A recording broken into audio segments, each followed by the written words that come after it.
દ્વારકાના અરબી સમુદ્રમાં જોવા મળ્યો છે ભારે કરંટ। તેજ પવનના કારણે દરિયામાં 8 થી 10 ફૂટ ઊંચા મોજા ઉછળ્યા। દરિયાકાંઠે પવનની ગતિમાં સામાન્ય કરતા નોંધપાત્ર વધારો જોવા મળ્યો છે। ગુજરાતના દરિયાકાંઠે વરસાદી માહોલ સર્જાવાની સંભાવના છે। દ્વારકાના કિનારે પ્રવાસીઓને માટે સાવધાન કરવામાં આવ્યા છે, કારણ કે જે રીતે મોજા ઉછળી રહ્યા છે, પ્રવાસીઓને દરિયા કિનારાથી દૂર રહેવાની કડક આદેશ આપવામાં આવ્યો। હવામાન વિભાગની આગાહી છે અને ત્યારે જ દ્વારકા જિલ્લાનો જે અરબી સમુદ્ર વિસ્તાર જે આવેલો છે કે જ્યાં મોટી માત્રાની અંદર છે તે લોકો પણ છે તે ઉમટી પડ્યા છે। ખાસ જ્યારે વાત કરું તો હવામાન વિભાગ દ્વારા છે તે આગામી 3 દિવસ જેટલી છે કે આગાહી છે તે વ્યક્ત કરવામાં આવી છે। ભારે પવન અને વરસાદની છે તે આગાહી કરવામાં આવી છે। ત્યારે અરબી સમુદ્રની અંદર છે ક્યાંક કરંટ જોવા મળી રહ્યો છે।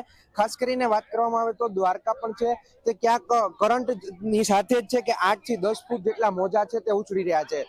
હવામાન વિભાગ દ્વારા જે આગાહી કરવામાં આવી છે તેને લઈને પવનની ગતિમાં પણ ક્યાંક છે તે વધારો થયો છે અને ખાસ કરીને આ દ્વારકાનો જે વિસ્તાર છે કે જ્યાં લોકો પણ છે તે આ આનંદ માણવા છે તે પહોંચી ગયા છે અને આ લોકો આ જોખમી રીતે જે પોતાના મોબાઈલ કેમેરાની અંદર સેલ્ફી લેતા પણ નજરે પડી રહ્યા છે। ખાસ તો વાત કરું તો હવામાન વિભાગ દ્વારા આગામી 3 દિવસ સુધી 40 થી 50 કિલોમીટરની ઝડપે પવન ફૂંકવાની આગાહી કરી છે। ત્યારે દ્વારકાના દરિયામાં પણ ક્યાંક કરંટ જોવા મળી રહ્યો છે। જયદીપ લાખાણી, G24 કલાક, દ્વારકા।